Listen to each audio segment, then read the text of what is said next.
ప్రభునందు ప్రియమైన కల్వరి మార్గం పాల్పృథ్వీ మినిస్ట్రీస్ నుంచి ఈ మాటలు వింటున్న మీ అందరికీ నా ప్రత్యేకమైన శుభములు. ప్రియులారా, కల్వరి మార్గం పాల్పృథ్వీ మినిస్ట్రీస్ ద్వారా జరుగుతున్న ఆదివారపు ఆరాధన వివరములు మీకు తెలియజేయటానికి మీ ముందుకు వచ్చాను. ప్రతి ఆదివారం ఉదయం 7 గంటలకు మొదటి ఆరాధన భద్రాచలం సారపాక నుండి జరుగుతుంది. ఇప్పటికి వేలాది మంది ప్రజలు పాల్గొని బలమైన దేవుని కార్యాలు పొందుకుంటున్నారు.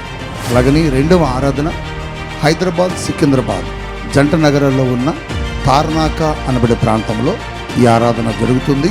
స్థలం మీ అందరికీ తెలుసు.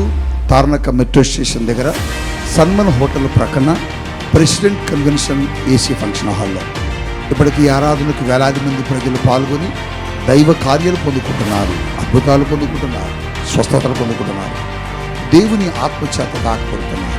మీరు కూడా దైవ కార్యాలు పొందుకోవాలని, చీకటి దురాత్మ నుంచి విడుదల పొందుకోవాలని, దేవుని ఆశీర్వాదముతో నింపబడాలని ఆశ కలిగి ఉంటే ఖచ్చితంగా ఈ ఆరాధనలో పాల్గొనండి. మొదటి ఆరాధన ఉదయం 7 గంటలకు భద్రాచలం సారపాక, రెండవ ఆరాధన హైదరాబాద్ సికింద్రాబాద్ తార్నాక నుండి రండి.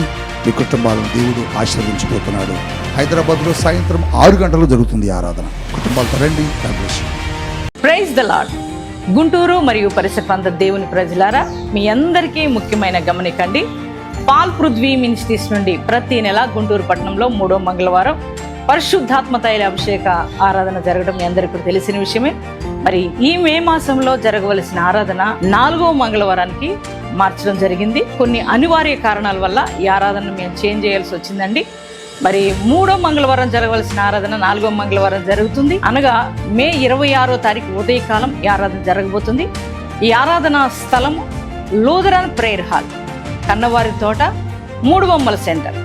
మరి ఈ స్థలంలో అద్భుతమైన రీతిగా ఈ మే మాసంలో పరిశుద్ధాత్మ తైలాభిషేక స్వస్థత ఆరాధన జరగబోతుంది.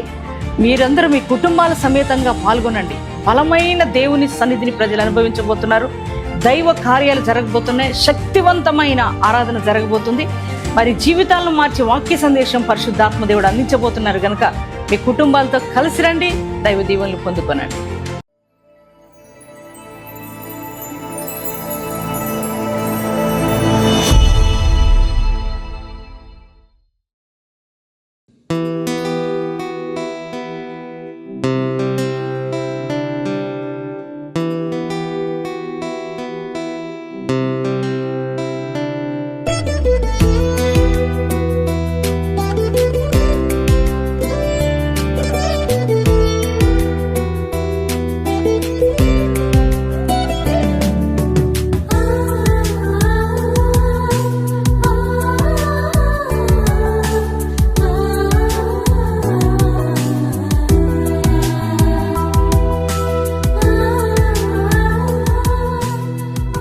Praise the lord.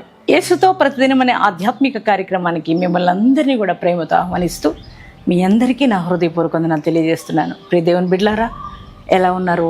బాగున్నారా? మరి ఉదయం లేవగానే యేసయ్యకి థ్యాంక్స్ చెప్పారా? ఒక మంచి నూతనమైన దినం దేవుడు మనకు అనుగ్రహించారు కదా.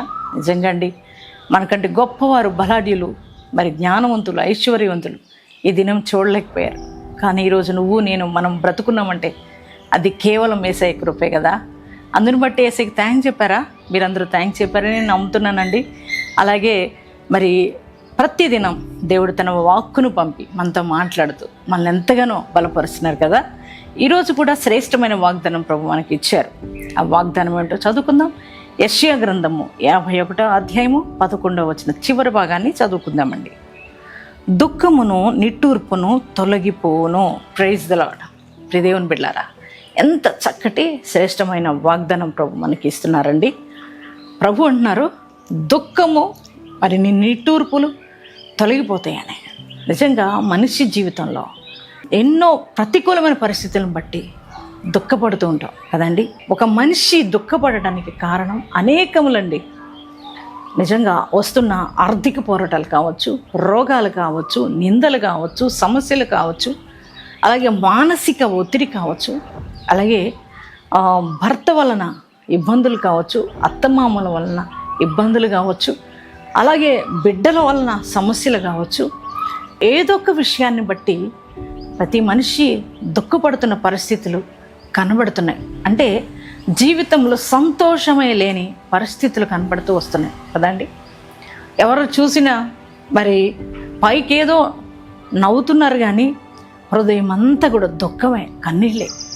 ప్రియదేవుని బిడ్డలారా, ఆ దుఃఖము తొలగిపోక, మరి జీవితంలో ఆ నిట్టూర్పులు తొలగిపోక, అరే ఇక నా జీవితం ఇంతే, ఇక బ్రతుకు మారుద్దంటవా, జీవితం మారుతుందంటవా, పరిస్థితులు మారతాయా, ఇంకా మారవేమో, ఇక నా బ్రతికింతేలే అని ఒక నిట్టూర్పు విడిచి, ఎందుకు దేవుడు ఇలా రాశాడేమో అని సరిపెట్టుకుంటున్నవారు, ఎంతోమంది బాధపడుతున్నవారు, కృంగిపోతున్నవారు మీలో ఉన్నారేమో. దేవుని బిడ్డలారా, ఈ ఉదయకాలం ప్రభు అన్నాడు, నీ దుఃఖ పరిస్థితులు చూసిన దేవుడు, నీ కళ్ళ నిండా కన్నీళ్లు చూసిన నీ ప్రభువు, నీ దేవుడు ఈ రోజు నీ ఉదయకాలం నీతో మాట్లాడతాడు అంటున్నాడు కదా. నీ దుఃఖం నిట్టూర్పులు విడుస్తున్నావు కదా, ఆ నిట్టూర్పులు తొలగిపోతాయి, ఇక అవి ఉండవని ప్రభు అన్నారు. అవునండి, మన హృదయంలో ఉన్న దుఃఖం, మన జీవితంలో ఉన్న దుఃఖం, మన పరిస్థితుల వలన వచ్చే దుఃఖం ఎవరు తొలగిస్తారండి? ఎవరి వల్ల కాదు కదా. నిజంగా ప్రియ సహోదరి సహోదరా, నువ్వు యవ్వనస్తుడివేమో, ఒకవేళ యవ్వన బిడ్డవేమో, ఒకవేళ మీరు ఎవరైనా కానీ, ఏ వ్యక్తులైనా కానీ, ఒకవేళ స్త్రీ అయినా పురుషులైనా ఎవరైనా, ప్రతి ఒక్క జీవితంలో ఈ రోజున ఎక్కడ చూసినా ఎవరిని కదిలించినా దుఃఖ పరిస్థితులు కనబడుతున్నాయి. నిజంగా ఆ దుఃఖం నుంచి విడుదల లేక, ఈ రోజున మనశ్శాంతి లేక ఎంతోమంది బాధపడుతున్న పరిస్థితులు కదా. ఈ రోజున నీ ప్రభు నీతో మాట్లాడుతున్నాడు. ఆ దుఃఖం అంతా తొలగిపోతుంది, నిట్టూర్పులన్నీ కూడా తొలగిపోతాయి. అవునండి, ఆయన ఒక్కడే నీ దుఃఖాన్ని తీసివేయగలిగిన వాడు. దావీదు అందుకే అంటారు కదా, నా అంగలార్పుని నువ్వు నాట్యంగా మార్చవని.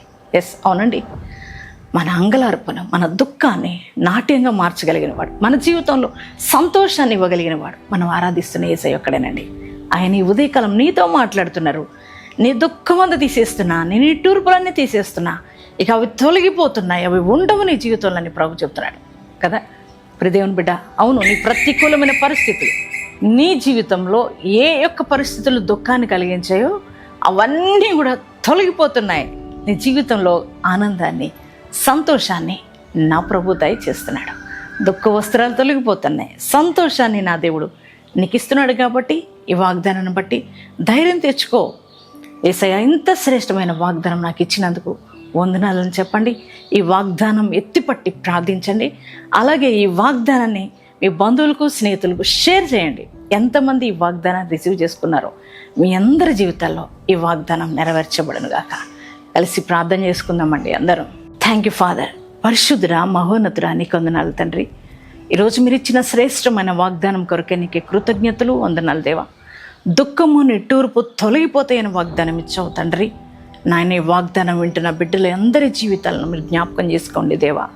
అయ్యా, వారి కుటుంబంలో ఆర్థికంగా, ఆత్మికంగా, శరీరపరంగా, అయ్యా నాయన వ్యాపార రీత్యా, చేతు పనుల రీత్యా, అయ్యా నాయన ఎటువంటి ప్రతికూలమైన పరిస్థితులు వారిని ఆవరించి అయ్యా దుఃఖకరమైన పరిస్థితుల్లో ఉన్నారు. ఒకవేళ కోర్టు కేసులేమో, ఒకవేళ భూ సంబంధమైన అయ్యే సమస్యలేమో ప్రభా, అలాగే రోగాల సమస్యలేమో ప్రభా, అయ్యా ఏ పరిస్థితులు వారిని దుఃఖానికి కారణం చేశాయో, వారి జీవితంలో దుఃఖాన్ని కలిగిస్తున్నాయో, ఒకవేళ శత్రు పోరాటాలేమో ప్రభా, అయ్యా వారిని మీరు జ్ఞాపకం చేసుకొని వారిని తాకండి ప్రభా. వారి జీవితాల్లో నా దుఃఖమంతా తొలగిస్తున్నావు కదా దేవా. నువ్వు ఒక్కడవే ప్రభు ఆ దుఃఖాన్ని తీసివేయగలిగిన వాడివి, జీవితంలో సంతోషాన్ని ఇవ్వగలిగిన దేవుడు ప్రభా. వారికి ఉన్న దుఃఖ పరిస్థితులన్నీ కూడా యేసుక్రీస్తు నామములో తొలగిపోవును గాక. అయ్యా, వారి నిట్టూర్పులు కొట్టివేయబడును గాక. వారి జీవితంలో ప్రభా సంతోషమును, ఆనందమును కలుగు చేయండి. వారికి కావలసిన సమృద్ధిని, కావలసిన ఆరోగ్యాన్ని, కావలసిన క్షేమాన్ని, వారు చేస్తున్న ప్రతి పనిలో దీవెనను మీరు అనుగ్రహించి మహిమ పొందుకోమని ప్రార్థిస్తున్నాం దేవా. అలాగే నా తండ్రి, ఈరోజు మ్యారేజ్ డేస్, బర్త్డేస్ చేసుకున్న ప్రతి వారికి నీ నిండైన బ్లెస్సింగ్స్ వారికి దయచేసి మహిమ పొందుకున్నామని యేసు నామములో ప్రార్థిస్తున్నాం తండ్రి. ఆమేన్.